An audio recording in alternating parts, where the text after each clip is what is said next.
Komið sæl og verið velkomin á þetta málþing sem að heitir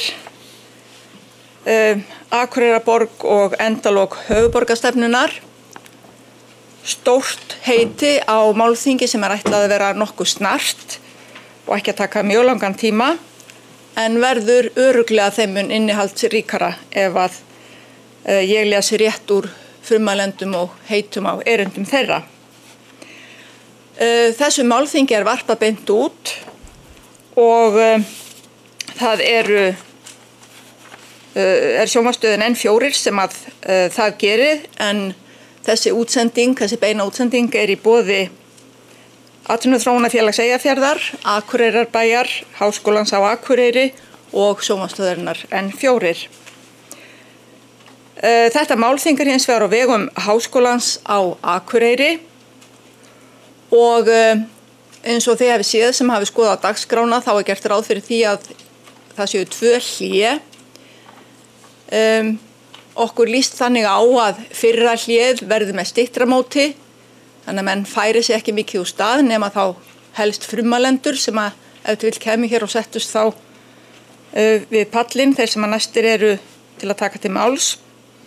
En seinna hléð verði þá kaffihlé þar sem að menn geti farið fram og þegið veitingar. En það er ekki eftir neina bíða. Málþingi á vegum Háskólans á Akureyri sagði ég, og það er rektor Háskólans, Eyjólfur Guðmundsson, sem að setur málþingið. Gerð svo vel, Eyjólfur.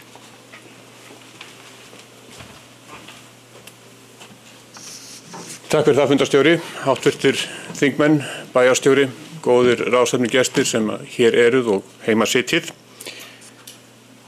Háskólasamfélagið verður á öllum tímum að vera gagnrýn rödd sem að skorar á hefðbundnar hugmyndir samfélagsins í heild sinni. Það verður að spyrja spurningana og það verður að leita svara. Sú spurning sem lagt upp með í dag er bæði áleitin og spennandi. Er komið að endalokum 200 ára höfuðborgarstefnu.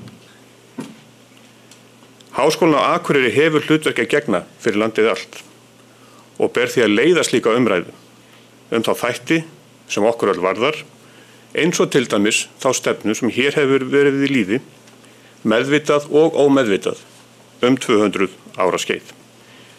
Það er því komið tími til að velta því verulega fyrir sér hvort við séum á réttri leið. Og það á ekki bara við okkur hér á Íslandi.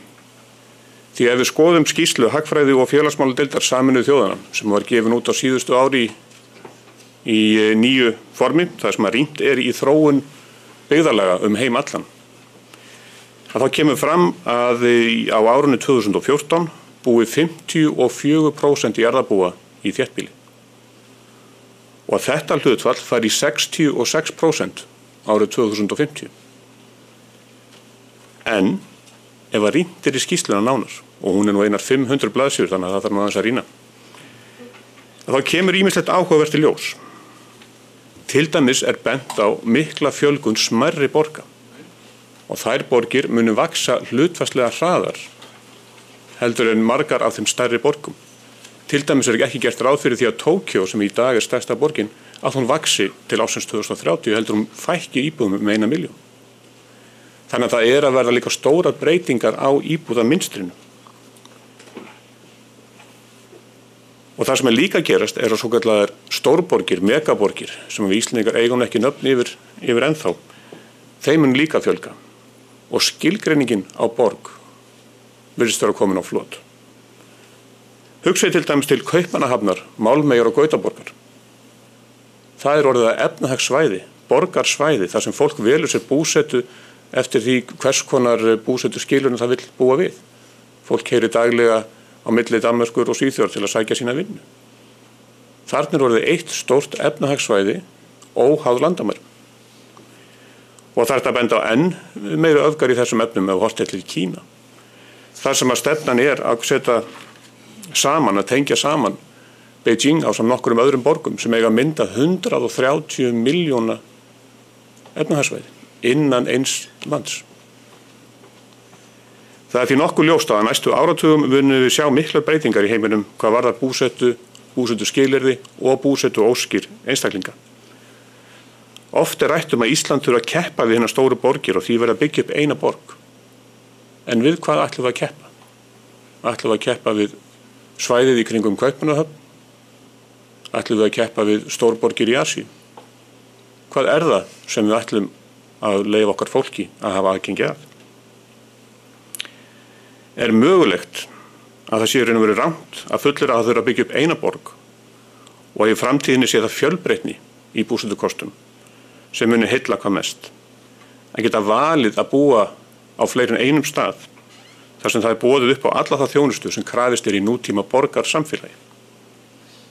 Því að fjölbreytt samfélög hafa í gegnum aldirnar verið þau samfélög sem hafa orðið sterkust menningarlega og efnahagslega.